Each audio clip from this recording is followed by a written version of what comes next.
Air force one में चढ़ते हुए गिर जाना, स्टेज पर लड़खड़ा जाना, हाथ मिलाने के बाद भूल जाना या अचानक से खो जाना।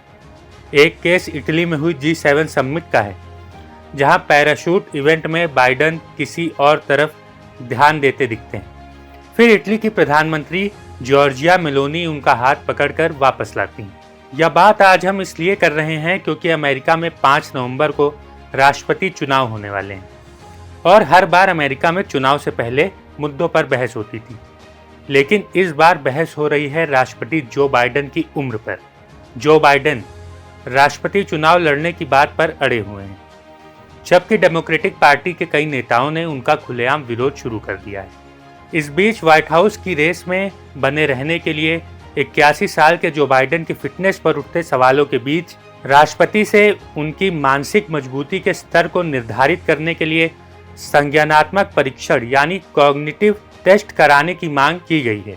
लेकिन कॉग्निटिव टेस्ट क्या है और ये किसे कराना चाहिए, जानेंगे आज की इस वीडियो में। दरअसल कॉग्निटिव टेस्ट एक ऐसा टेस्ट है जिसमें मानसिक क्षमताओं जैसे कि ध्यान, स्मृति, तेज दिमाग और समस्या समाधान क्षमता की जांच की जाती है। यह टेस्ट विभिन्न प्रकार के प्रश्नों और कार्यों के माध्यम से व्यक्ति की मानसिक प्रवृत्तियों और सोचने की क्षमताओं को मापता है।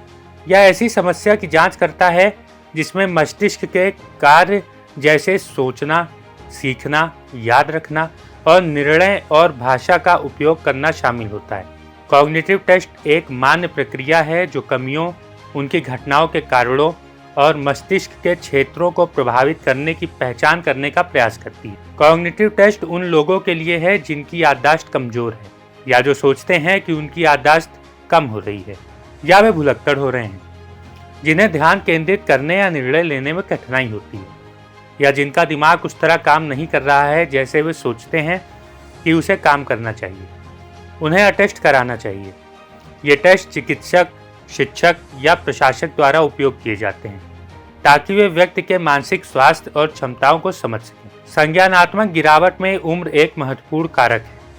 60 की उम्र के बाद हर दशक में डिमेंशिया का जोखिम बढ़ सकता है और 75 वर्ष की आयु के बाद डिमेंशिया की समस्या काफ़ी आम हो जाती है। राष्ट्रपति बाइडन की उम्र ऐसी है जिस पर संज्ञानात्मक हानि का जोखिम विशेष रूप से ज़्यादा है।